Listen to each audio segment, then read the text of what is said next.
Fais le tour du monde, machallah. T'es pas comme les autres, machallah.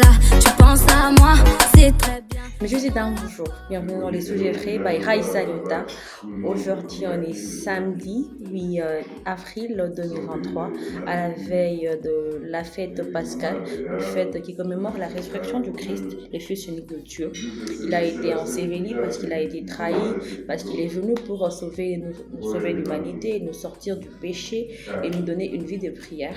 Et pour moi, il est nécessaire de revenir sur le parcours de Christ, de revenir sur l'importance de la prière. Et pour cela, je me fais accompagner d'une jeune fille bien. Elle se nomme Inès Kitingue. C'est une fille impliquée dans la vie chrétienne. C'est une fille impliquée dans tout ce qui est activité chrétienne, dans tout ce qui est intimité, approfondissement avec le Christ, surtout dans la prière et dans l'accompagnement de tous les jeunes. J'ai l'honneur et le plaisir de l'avoir sur mon plateau des sujets frais. Alors, recevons tout de suite Inès Kitingue pour le compte de sujet. Miss Zaina, bienvenue sur les plateaux des sujets frais. Merci. On te remercie de ta présence sur ce plateau. Nous sommes pendant la période de l'Avent, pendant la période du Carême. Pour les chrétiens musulmans, c'est la période du Ramadan où on nous demande de faire des sacrifices, d'avoir une intimité particulière avec Dieu, parce que c'est important. Nous sommes dans un monde où il se passe beaucoup de choses, donc avoir une intimité avec Dieu est très important pour faire face à tout ce qui peut subvenir dans notre vie au quotidien. Et comme cet épisode est consacré à la prière, j'ai demandé à Miss Inès de consacrer cet épisode entre les mains de Dieu, et ensuite on pourra entamer les vifs du sujet qui nous réunit ici. S'il te plaît, Miss. Oui, exactement. Merci déjà. Permettez, étant chrétienne catholique, je me permets de commencer en nom du Père et du Fils et du Saint-Esprit. Tendre Père, Dieu céleste, nous te disons merci pour cette émission que tu nous donnes, de parler de la prière qui est notre vie vers le ciel. Merci de mettre en nous cette vie de prière de manière quotidienne, que nous puissions toujours marcher dans ta crainte et faire rien que ta volonté. Et nous prions dans ton saint et glorieux nom. Amen. Amen. Alors, du Père et du Fils et du Saint-Esprit. Amen. Merci beaucoup, Miss Kitingue. Alors, pour parler de la prière, parce qu'on a consacré cette émission, cette première partie à la prière. De base, étant chrétien, moi je dis chaque jour que la prière c'est la base en fait. C'est la clé de la protection, c'est la clé de tout bonheur, de toute réussite. En tout cas, c'est la prière. Tu peux pas être chrétien, je sais pas chrétien. T'as pas une vie de prière. Et les gens qui disent, déjà, permettez, les gens qui disent moi je crois pas en la prière, moi je me réveille, tout ce que j'ai fait, je l'ai fait de moi-même. Je les regarde, je dis ok. Et qui es-tu? Et comment tu t'es créé? Comment tu as fait pour être ce que tu es? Comment tu as fait pour devenir ce que tu es? Je comprends pas. Moi personnellement, la vie de prière, elle est très importante. Elle nous protège de beaucoup de choses, des histoires visibles et invisibles. Nous avons la chance, nous qui sommes enfants de Dieu, nous nous contentons peut-être juste de la prière. Merci Seigneur pour la vie, merci Seigneur. Mais vous avez déjà eu au moins à partager avec les personnes qui ont des visions. En fait, les personnes qui voient le monde invisible. Oui. Le monde spirituel. Le monde spirituel. Exactement. Vous comprendrez que ces gens te diront, si moi j'ai eu à partager avec certaines personnes, elles te disent étudier, travailler, tout ce que tu fais, ça vaut pas la peine si tu dois avoir cette... Exactement. Ouais, les gens qui ont des visions te disent, tu te rendras compte que si tu es au niveau là, spirituel de voir le monde invisible, tu te rendras compte que c'est t'habiller, aller au boulot, tu te rendras compte que ça ne vaut vraiment pas la peine. Oui. Tu pourras rester à la maison H24, 365 jours sur 365 jours à prier. Exactement. Parce que ce qui se passe dans ce monde où le diable a déjà vraiment pris de l'ampleur, tu ne peux pas rester sans prière. Exactement. Heureusement pour nous, Dieu nous épargne. Peut-être tu dors, on a fait un dos oh merci Seigneur, protège-moi.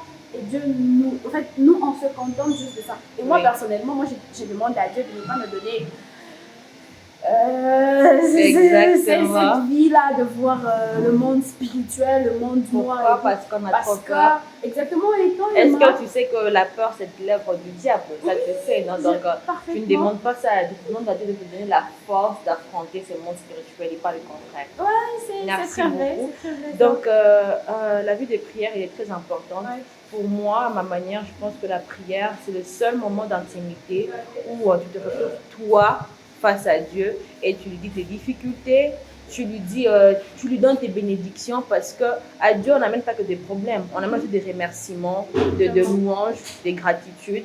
C'est important d'avoir ça dans notre quotidien, d'avoir ce genre de pratiques quand nous mettons devant Dieu en intimité pour prier. Donc la vie de prière, elle est très importante parce qu'il y a des choses que nous voyons et celles que nous ne voyons pas. Et la seule manière la plus efficace de la combattre, c'est de passer par la prière et d'avoir une intimité forte avec le bon Dieu. Alors aujourd'hui, nous sommes à la veille de la célébration de la fête pascale. Nous savons la résurrection du Christ exactement. Nous savons que le Christ il a été crucifié par tous ces mondes-là qui ne comprenaient pas sa façon de faire et sa manière d'être. Mais un seul homme a été utilisé. Ça a été même lui dit si vous lisez le Saint Matthieu, il va dans l'un de ses récits, il vous explique comment Jésus a annoncé à tous ses disciples qu'il allait être sacrifié. Et la phrase qui nous retient le plus, qui me fait le plus mal, parce qu'on peut l'amener au siècle actuel, c'est quand il parle de malheur à l'homme par qui le Fils de l'homme est tombé. Et cet homme-là, c'est Judas. Sur les réseaux sociaux, sur tous mes statuts, depuis hier, c'est la semaine de votre frère, on va vous offrir de verre, on va vous offrir, faites attention à vos proches et tout ça. Mais est-ce que c'est sur ça qu'on doit être axé? Est-ce que nous-mêmes, quelque part, on n'est pas Judas pour Dieu? Est-ce que pour nous-mêmes, quelque part, on n'a pas des actions qui attristent Dieu? Alors, je voudrais avec toi essayer de comprendre la réaction et l'action de Judas. Parce qu'après, on sait tous que Judas s'est pendu, après qu'il ait vu Jésus être amené à l'exécution. D'après ton analyse, c'était quoi qui a poussé Judas à faire ça? Parce que quand même, on sait que Judas, c'était le caissier qui gardait l'argent, le financier du groupe. Donc, qu'est-ce qui a fait que cet homme-là puisse arriver à sacrifier un homme qui lui avait donné le finance de tout un groupe? Qu'est-ce qui s'est passé? Et est-ce que si après tu peux ramener la réaction de Judas au siècle actuel par des exemples, une ou deux, et puis ça me fera du bien. Merci. Déjà, de base, en fait, depuis un certain moment, depuis peut-être toute petite, je réfléchissais aussi. En fait, je n'avais jamais porté réflexion sur le comportement de Judas. Moi, je me disais, mais comment c'est petit? Jésus, c'était une bonne personne, une personne qui nous faisait du bien. Comment les livrer comme ça facilement et tout. Le comportement de Judas, je n'avais pas encore compris.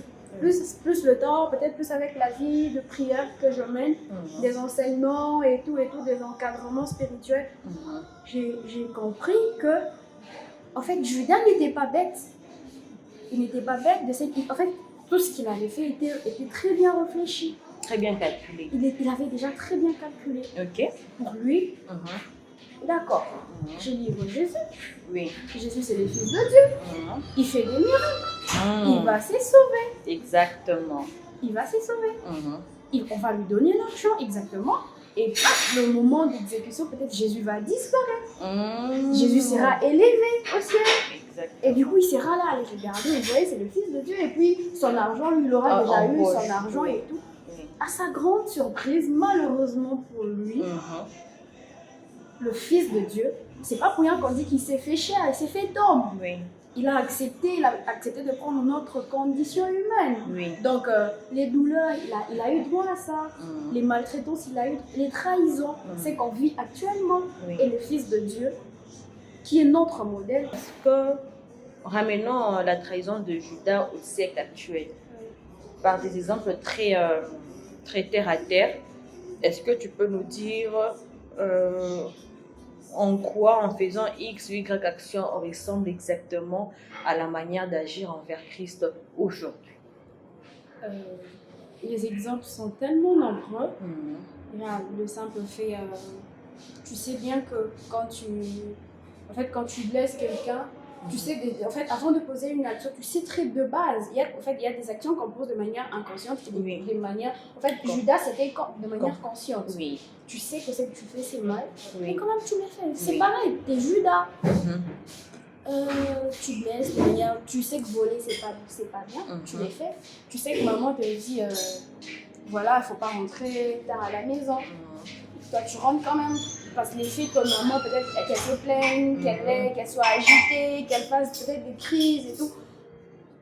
En fait, elle est en train d'accumuler, et elle regrette, au fait. Oui. Peut-être, en fait, elle regrette. Peut-être elle se plaint auprès de Dieu. Tu Oui. vois, Seigneur, ça veut dire quoi ça? Et tout ça, ce sont des exemples qui prouvent que, comme vous l'avez dit au début, Mhm. nous sommes tous, vous avez dit avec vos statuts, les gens qui disent c'est la semaine de notre frère et tout, oublions que nous sommes les premiers Judas de nos frères, nous sommes les premiers Judas même de nos vies. Oui. Tu sais que fumer c'est pas bien, tu sais que voler, la magie, la sorcellerie c'est pas bien, mais quand même tu les fais, mais tu es Judas de toi-même. Exactement. C'est ça. Donc beaucoup d'exemples de Judas il y en a. Oui. Quitte à nous de revenir en nous-mêmes, de faire un examen, plutôt un examen de conscience. Mhm. Nous allons vraiment nous retrouver. Il y a toujours une petite partie de nous qui nous dit, mais là, en tout cas, je suis aussi frère, je suis aussi sœur là, des Judas. Oui. Donc, heureusement, la vie chrétienne nous a donné ce moment de carême. Oui. Il y a les musulmans, ce moment de ramadan. Oui. C'est un moment, comme j'avais dit, un moment d'intimité avec Dieu. Seigneur, je sais que là, j'ai été offensée. J'essaie, en tout cas, moi aussi, là, je suis en train de te crucifier. Je me rappelle toute petite, on nous disait, quand tu vas, tu es aussi la personne qui a cloué Jésus. Exactement. Tu es la personne. Et bizarrement, toute petite, ça nous faisait peur. Oui. Quand tu veux faire ça, tu te dis, ah non, moi, je veux pas être la personne qui fait du mal à Jésus. Oui. Si vraiment, c'est pourquoi les enfants sont tellement beaux. En fait, tout ce qu'on leur dit, ça les affecte. Mhm. Ils le prennent avec beaucoup de considération. On a des confessions, tout le monde, aujourd'hui, là, samedi, tout le monde va aller à la confession. La personne, elle sait ce qu'elle est en train de faire, mais elle s'est dit, bon, je vais aller me confesser, je vais aller me confesser. Oui. Dieu est miséricorde. Exactement. Dieu est bonté. Et comme on dit Exactement. encore, nous sommes pendant la période de grâce. Oui. Selon l'évangile, nous sommes pendant la période de grâce. Mais là, tu as la chance de te repentir. Et qui sait demain, tu auras encore la même chance de te repentir. Exactement. Quitte à nous bien faire les choses et à marcher dans la crainte de Dieu. Et la crainte de Dieu, c'est la prière. Si on a une vie de prière courante, là je conclus, si on a une vie de prière quotidienne, approfondie, on ne dit pas approfondie pour faire de prière 10 heures, 3 heures. Non, tu peux juste faire 1 minute, Oui. 3 minutes, 1 heure, ça te va. Mais du moment où tu sens vraiment que tu es en connexion, parce que quand on prie sincèrement, il arrive des moments où tu sens que là, La tu es connexion vraiment avec en Dieu. connexion avec Dieu. Du moment où tu arrives à ce stade de prière, sache que c'est déjà bon. Merci. C'est déjà bon. Merci beaucoup, Miss Kitenge. Pour revenir à ce qu'elle vient de dire, il y a le pasteur Atom qui a dit des courtes prières en public.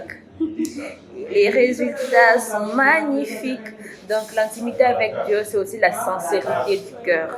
Dieu voit ce qui est en nous et il exorce toujours les cœurs sincères et innocents. C'était Raïssa Nyota pour les contes de Sujets Frais. Aujourd'hui, on a reçu Miss Inès Kitenge en espérant que cette émission, cet épisode vous a fortifié. Cette émission vous a remis sur les rails. Cette émission vous a fait comprendre à quel point la vie des prières et l'intimité avec Dieu, elle est importante pour notre évolution, pour notre réussite dans tout ce que nous touchons. À un prochain numéro avec le même Riyad. Plaisir. Fais le tour du monde, machallah. T'es pas comme les autres, machallah. Tu penses à moi, c'est très bien. J'étais dans la peau, mince alors. On fait le tour du monde, machallah.